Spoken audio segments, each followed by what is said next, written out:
जो परिणाम आए हैं इसकी उम्मीद कांग्रेस पार्टी को और हमारे इंडिया गठबंधन को शुरू से थी, क्योंकि हम जनता के बीच में थे। हमने देखा किस तरह से जनता बेरोजगारी से, नौजवान परेशान था, किस तरह से किसान आज जो उसको एमएसपी नहीं मिला, उसका अधिकार उसको नहीं मिल रहा था, उससे परेशान था, किस तरह महंगाई से महिलाएं परेशान थी। पूरा उत्तर प्रदेश और देश इन मुद्दों पर बेहाल था, पर भारतीय जनता पार्टी का अहंकार था कि वो केवल और केवल जात और धर्म की राजनीति में देश को उलझाना चाहते थे। 10 साल का झूठ भारतीय जनता पार्टी का आज एक्सपोज हो गया है। आज इंडिया गठबंधन का सच, राहुल गांधी और अखिलेश यादव जी और सभी साथियों का जो सच था वो आज जीत गया है। सबसे दुर्भाग्य की बात क्या है कि आज जो इंडिया गठबंधन जिस मेहनत के साथ चुनाव लड़ रहा था, आज उत्तर प्रदेश में जिस तरह के आंकड़े आए हैं उसने स्पष्ट कर दिया कि भारतीय जनता पार्टी के झूठ पर बुलडोजर चल चुका है। और दूसरी तरफ एनडीए गठबंधन, भारतीय जनता पार्टी तो 370 पार की बात कर रही थी, आज 240 के आंकड़े के नीचे है भारतीय जनता पार्टी। आज गठबंधन, एनडीए गठबंधन जो 400 पार की बात कर रहा था, आज बड़ी मुश्किल से खींचतान करके वो बहुमत के आंकड़े को पार कर रहे हैं। ये भारतीय जनता पार्टी की नैतिक हार है, और भारतीय जनता पार्टी की नहीं, ये प्रधानमंत्री नरेंद्र मोदी की नैतिक हार है। और आज मजबूर हो गया है एनडीए गठबंधन कि वो उसने भारतीय जनता पार्टी को घुटने टेकने पे मजबूर कर दिया है।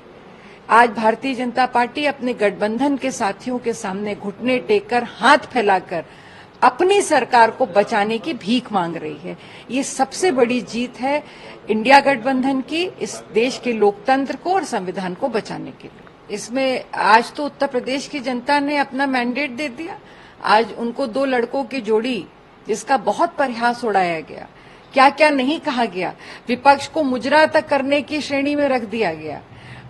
प्रधानमंत्री ने जिस तरह की असंयमित भाषा का प्रयोग किया, ये भारतीय सभ्यता के खिलाफ था, और इसी के खिलाफ इस देश की जनता ने, इस प्रदेश की जनता ने वोट दिया है।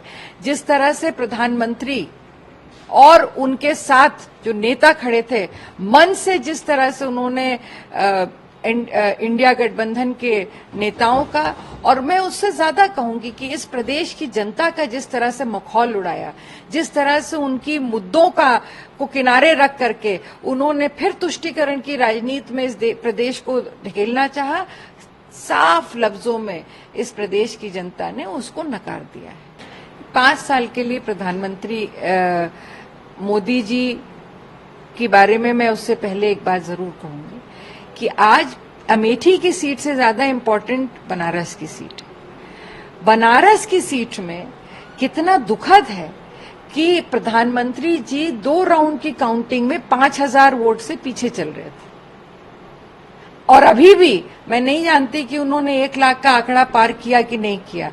पर उसी तरफ हमारे नेता राहुल गांधी जी, जो वायनाड और रायबरेली 2 सीटों से लड़ रहे थे, वो लाखों वोटों से आगे चल रहे हैं और लगातार उन्होंने बढ़त बना रखी है।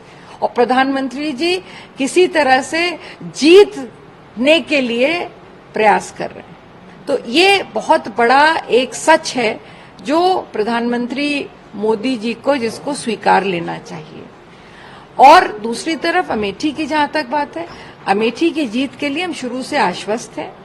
अमेठी की जीत इसलिए हमारे लिए मैं आश्वस्त थी क्योंकि जिस तरह से अमेठी की जनता को लगातार वहां की सांसद स्मृति ईरानी जी ने ठगा था, छला था, झूठ बोला था, वो सच सामने आना था।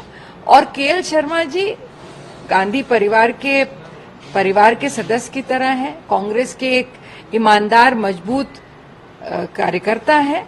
उन्होंने स्मृति ईरानी जी के सामने खड़े होकर उनको चैलेंज किया और वो चुनाव जीत गए और बड़ी बहुमत से जीते।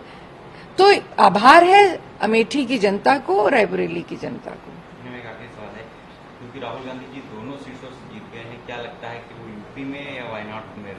ये निर्णय राहुल गांधी जी स्वयं लेंगे।